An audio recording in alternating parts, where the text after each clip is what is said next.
Olá pessoal, tudo bem? Aqui é o professor Supermalva, vamos aí para mais uma videoaula, mas antes de mais nada vai lá, se inscreve no canal, ativa o sininho para não perder nada, dá aquele like positivo, não custa nada pessoal, ajuda bastante aí o canal a crescer, desenvolver, também nossos colegas aí concurseiros, poder auxiliar nos seus estudos aí, para ter acesso às videoaulas, as curtidas, as inscrições ajudam bastante, tá bom? Então se inscreve no canal, dá aquele like positivo e vem contigo. Pessoal, nós vamos aqui para a nossa 26ª aula sobre o ensino fundamental de 9 anos, orientações para a inclusão da criança de 6 anos de idade. Uma temática bem longa, documento composto aí por 9 textos, né? Estamos aqui no 8º texto já, quase na reta final. Então nós vamos aí para a nossa 26ª aula. E o título desse 8º texto é A Avaliação e Aprendizagem na Escola, a prática pedagógica como eixo da reflexão. E nós vamos entrar agora, pessoal, num subtítulo aqui, avaliando a definição de metas, a observação e o registro no processo de ensino e aprendizagem. Tá? Então, vamos lá dar início aqui. Se baseando no princípio do atendimento à diversidade, nós entendemos que a avaliação, numa perspectiva formativa reguladora, ela deve reconhecer as diferentes trajetórias da vida dos estudantes, e para isso é preciso flexibilizar os objetos, os conteúdos, as formas de ensinar, de avaliar, em outras palavras, pessoal, contextualizar e recriar o currículo. Tá bom? Então, assim, se baseando aí no princípio da diversidade, se nós queremos aí construir uma escola realmente formadora, né, uma escola que forma aí cidadãos críticos, cidadãos integrais para estar exercendo na sociedade, nós precisamos aí contextualizar, pessoal, e recriar o currículo, ou seja, buscar novas formas de ensino, novas metodologias, novos instrumentos de trabalho também de ser utilizados, entender, procurar reconhecer aí que cada estudante ele é único, ele é singular, ele traz uma cultura diferente, e que tudo isso aí precisa ser realmente considerado na aprendizagem dele, tá? É necessário, pessoal, dominar o que se ensina e saber qual é a relevância daquilo que você está ensinando, qual que é a relevância social e cognitiva daquilo que está sendo ensinado, para você poder definir o que vai se tornar material a ser avaliado. Então, assim, você não pode sair ensinando coisa aleatória, como, por exemplo, você pegar um texto qualquer na internet, uma temática qualquer e trabalhar. Não. O que aquilo vai significar na vida da criança, o que aquilo vai contribuir de forma positiva, vai acrescentar na vida dela, tá? Então, tem que ter essa sensibilidade de você realmente ver a relevância daquilo na vida da criança, tanto na parte social quanto na parte cognitiva, tá? Para poder realmente aí você poder definir as prioridades do que realmente pode ser avaliado, do que pode ser trabalhado. A mudança das práticas de avaliação, então, ela é acompanhada por uma transformação do ensino, da gestão da aula e do cuidado com as crianças e os adolescentes em dificuldade. Então, assim, pessoal, quando você fala sobre que você vai, por exemplo, trabalhar uma mudança, né, nas práticas da sua avaliação, você está permitindo, pessoal, uma transformação do ensino. E como que eu posso dizer assim? Você ter uma visão mais sensível, mais voltada para o aluno, para o aprendizado dele. Então você não está só preocupado em chegar lá e dar uma aula, né? Você está preocupado também com o aprendizado que esse aluno vai ter no decorrer da sua carreira, tá? Com a formação que ele vai ter. Para que isso ocorra, pessoal, existe um ponto de partida fundamental, que é a seleção consciente do que devemos ensinar. E isso, pessoal, é o primeiro passo a ser dado para a construção de uma aprendizagem significativa na escola. Por quê? Porque quando você tem uma seleção consciente, você tem noção daquilo que você está separando, você olha para o entorno da realidade local, da onde a escola está inserida, como que é a cultura daquela sociedade, daquela comunidade, né, como que eles vivem, o que pode ser melhorado, quais são os problemas, né, as possíveis soluções. Quando você se volta para esse tipo de coisa, né, você tem você seleciona de uma forma consciente aquilo com que você vai trabalhar com as crianças. Isso aí se torna o primeiro passo para a construção de uma aprendizagem significativa, e não uma aprendizagem mecanizada, uma aprendizagem ali sem nenhum contexto, do qual a criança não vai se apropriar de nada. Em decorrência dessa tomada de posição em relação ao que realmente é importante, que nós podemos organizar o nosso tempo na sala de aula e definir o que iremos avaliar e as formas que adotaremos aí para avaliar também. Tá? Então, quando a gente tem essa tomada de posição aí, pessoal, em relação ao que realmente é importante, a partir daí nós conseguimos organizar o nosso tempo na sala de aula, definir aí o que nós vamos avaliar e realmente poder aproveitar o nosso tempo na sala de aula, que é tão curto, né, proporcionando a esses alunos aí uma melhor qualidade de ensino.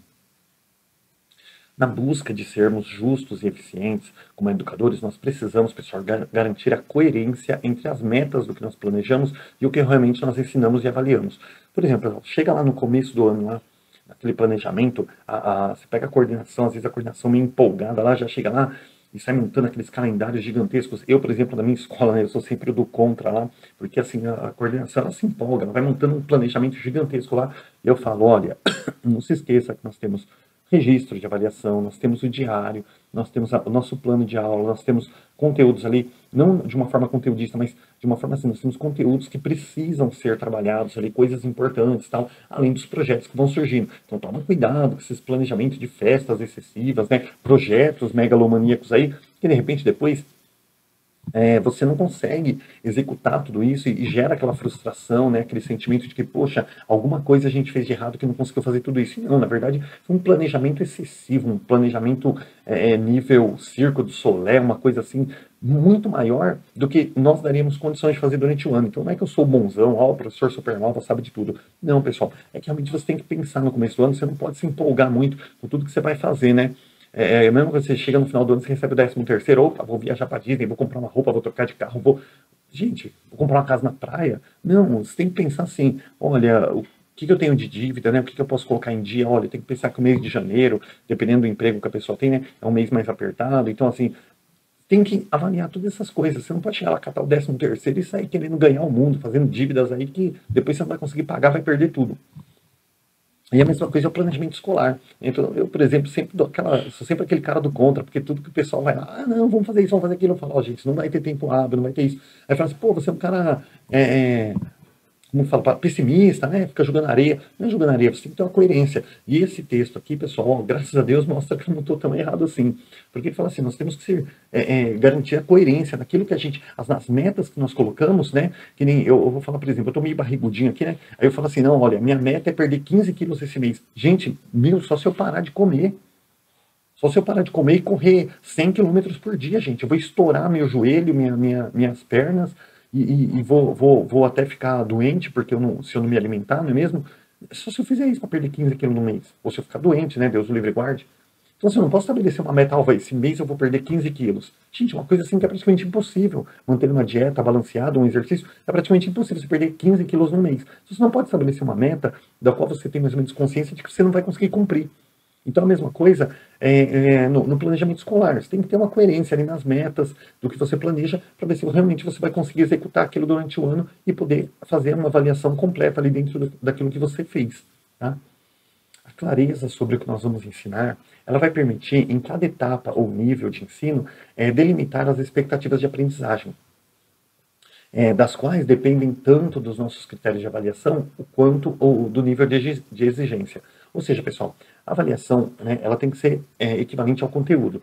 Você, por exemplo, você não pode, por exemplo, não consegui dar tudo o que eu gostaria, então eu dei ali 60%, 70% do que eu gostaria. E na hora de avaliar, você vai querer avaliar sobre o todo. Como você vai avaliar uma criança, gente, sobre aquilo que você não ensinou? Não tem como, né? Olha, a criança não atingiu todos os objetivos porque eu não consegui dar. Porra, então ela atingiu os objetivos, porque dentro daquilo que você trabalhou, ela conseguiu alcançar. Agora, como é que você vai cobrar da criança um negócio que você não conseguiu aplicar? Então, assim, olha, a criança se apropriou 100% dos objetivos? Não, porque eu só consegui dar 70%. Não, então, mas dos 70 ela se apropriou? Apropriou. Então ela se apropriou 100%. Não é culpa dela se não foi cumprido 100. Se foi cumprido 70, os 100% desses 70 que você deu, ela conseguiu cumprir. Né? Então, assim, nós temos aí que realmente fazer avaliação em cima daquilo que foi passado, que foi trabalhado. Você não pode fazer uma avaliação total. Ele não aprendeu 100% porque eu só consegui dar 70%. Não, isso não existe. Aqui, o seu 70% que você conseguiu aplicar é o 100% dela. Então, se dentro dessa quantidade de proposta, da sua proposta, dentro desse percentual da sua proposta que você aplicou, se ela teve um aprendizado pleno, então ela teve 100% de aprendizado. Você não vai cobrar dela uma coisa que você não conseguiu aplicar. Tá bom, pessoal? Portanto, se faz necessário definir um perfil de saída de cada etapa de ensino e assegurar esforços aí para compreender os processos de construção do conhecimento das crianças, né? E essa complexa tarefa, ela pressupõe uma atitude permanente de observação e registro. Então, assim, pessoal, é necessário, primeiramente, você ter um perfil de saída, ou seja, como que você vai começar a trabalhar cada tema, cada projeto, cada assunto em determinada matéria, né? E assegurar aí é, é,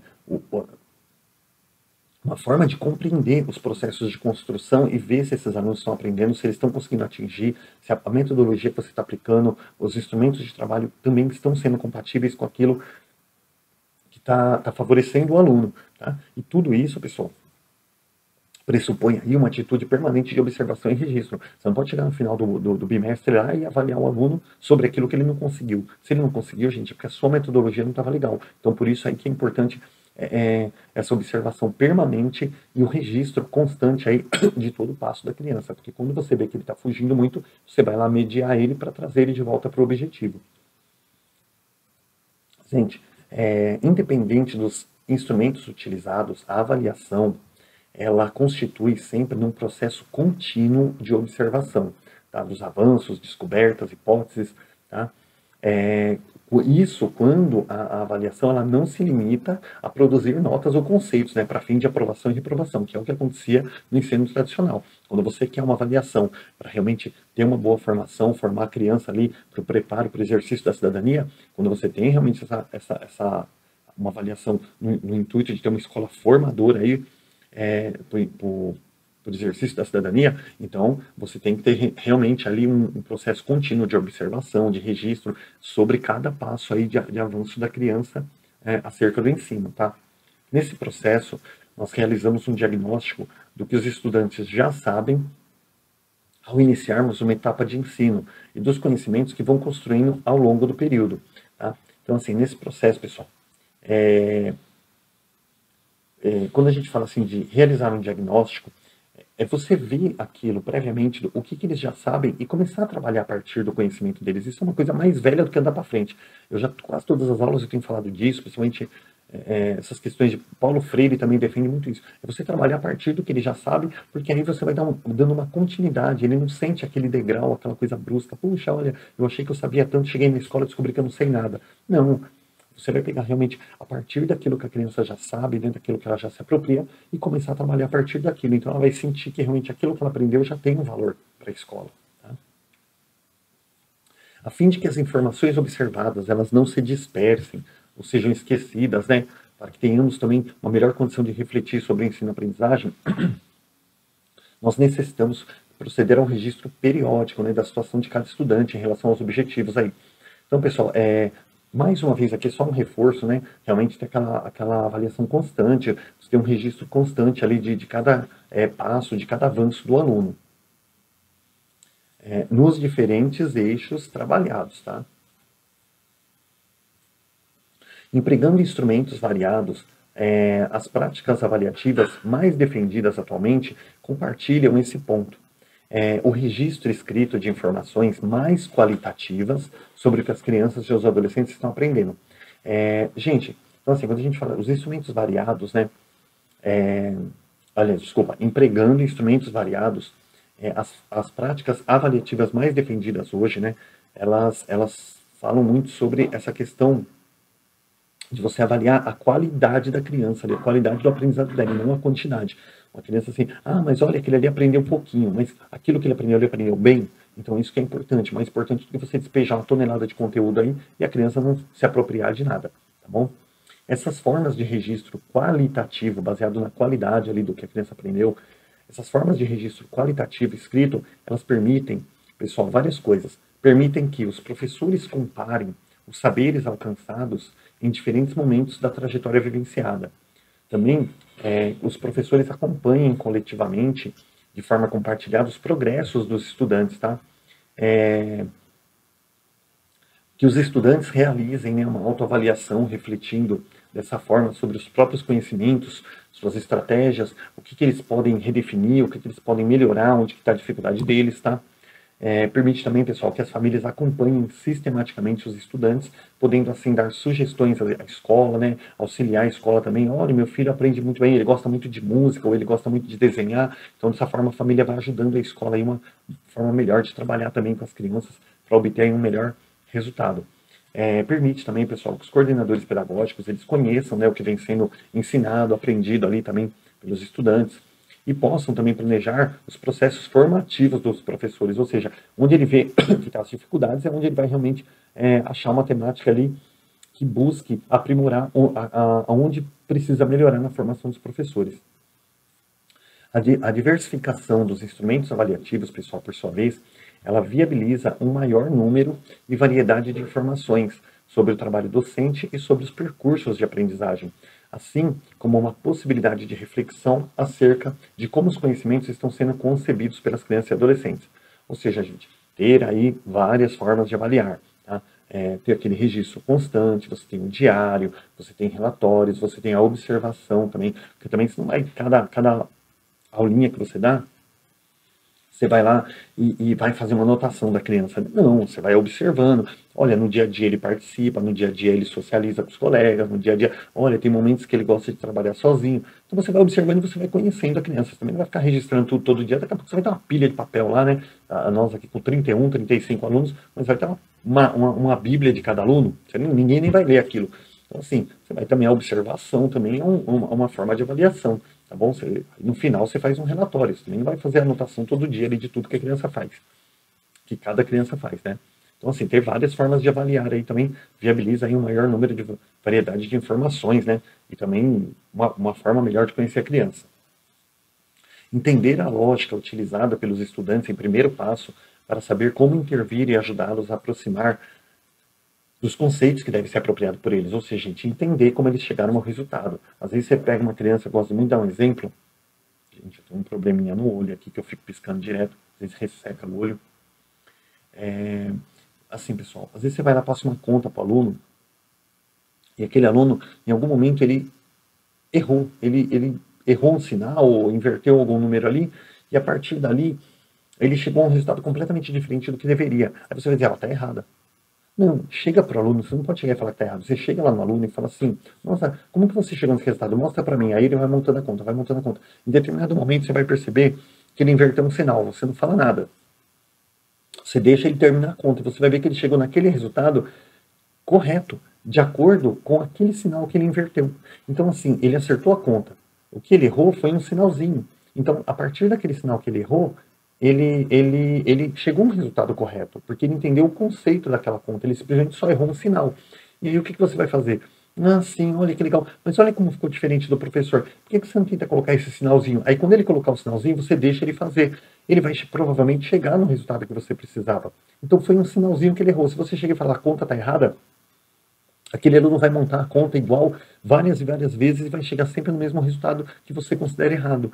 Então você tem que chegar a mediar, realmente entender como a criança chegou no resultado, considerar aquele resultado e procurar mediar, buscar com ele ali onde ele foi que ele inverteu o sinal e experimenta esse sinal aqui para ver se ele chega no seu resultado. Se ele chegou no seu resultado, ele se apropriou do conceito. Você não precisa ficar falando para ele que ele errou. Certo, pessoal?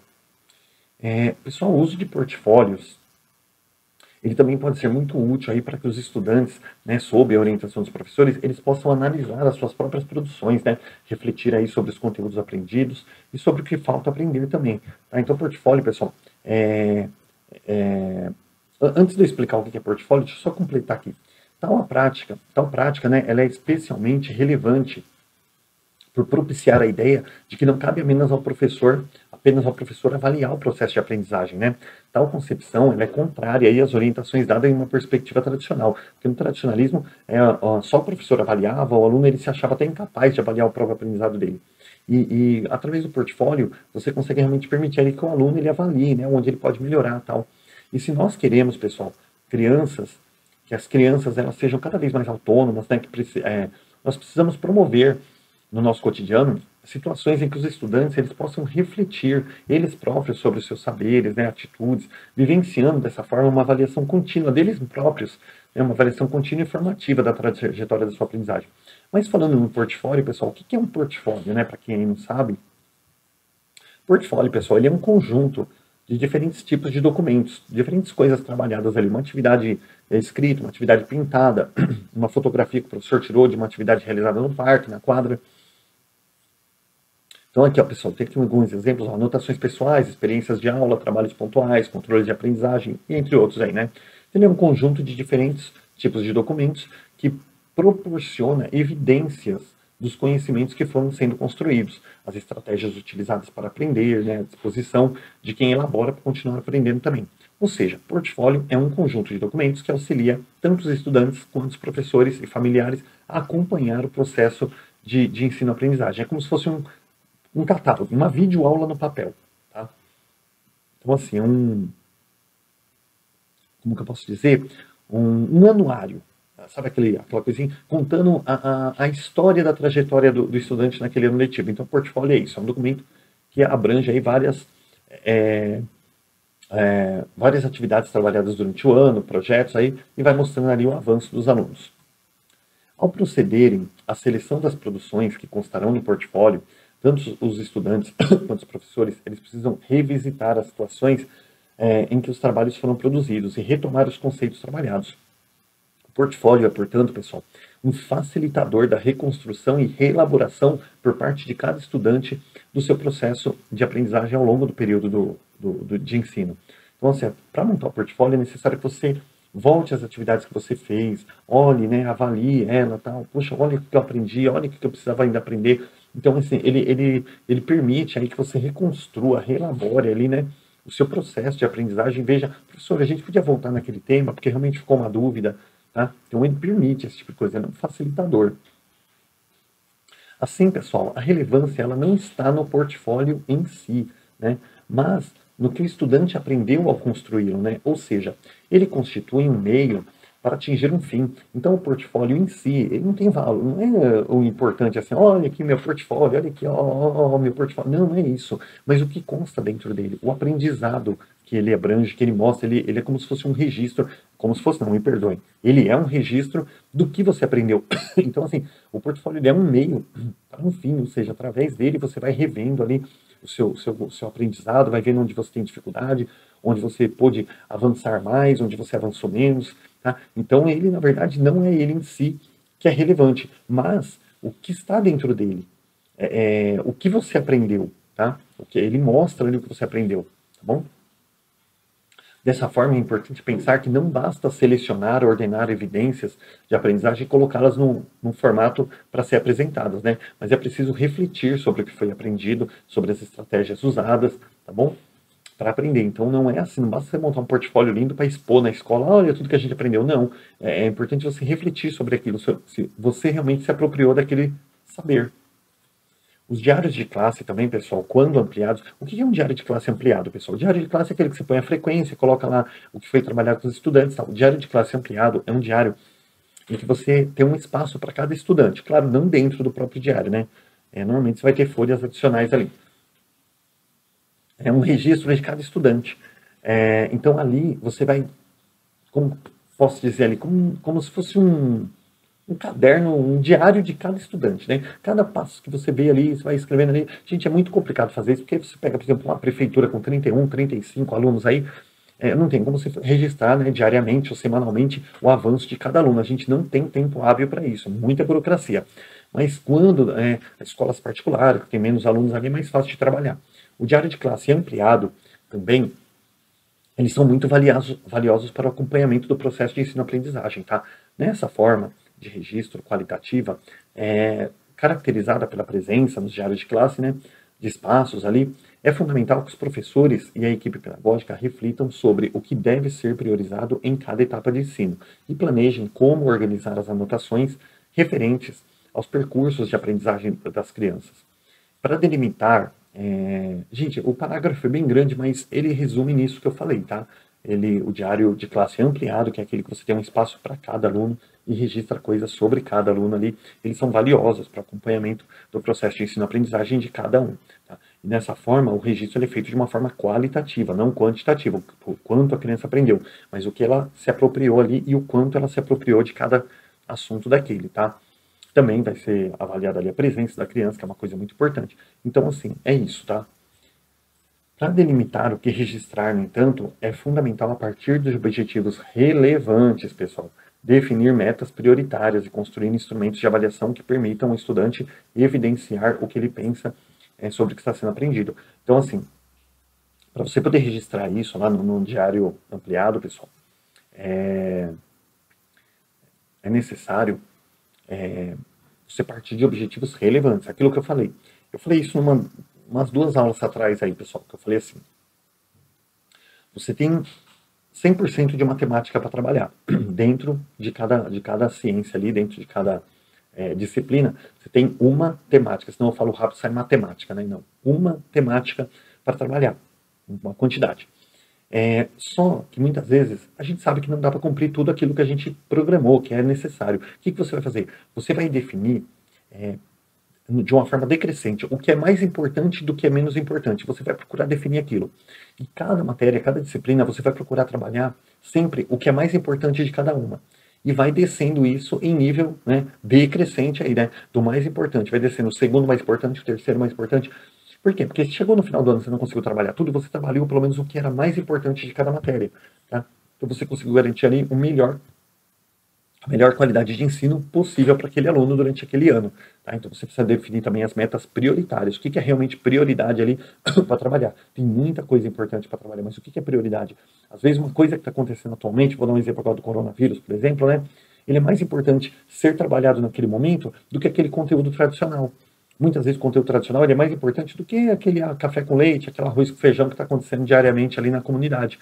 Tá? Então, você precisa definir aí as metas que são realmente prioridades e construir instrumentos de avaliação que permitam que os alunos mostrem, que eles evidenciem, né, o que eles pensam e o que eles estão esperando aí do conteúdo aprendido. Pessoal, no próximo tópico, né, nós vamos trabalhar aí sobre os instrumentos de avaliação, né, eles vão ser o foco aí do nosso debate aí na próxima aula, tá? Essa aula aqui, ó, já está com 26 minutos, eu não gosto, né, como eu falo para vocês, não gosto de misturar tema, começar um tema aí, de repente cortar ele no meio, né, então fica muito ruim, a gente acaba perdendo o foco aí do aprendizado. Então, vamos ficando por aqui, e na próxima aula a gente vai trabalhar sobre isso, tá? Instrumentos de avaliação, avaliar produtos ou refletir sobre os processos e percursos de aprendizagem. Tá? Então, pessoal, faz uma pausa aí, bebe uma aguinha, vai no banheiro e daqui a pouquinho a gente volta, tá bom? Até a próxima aula.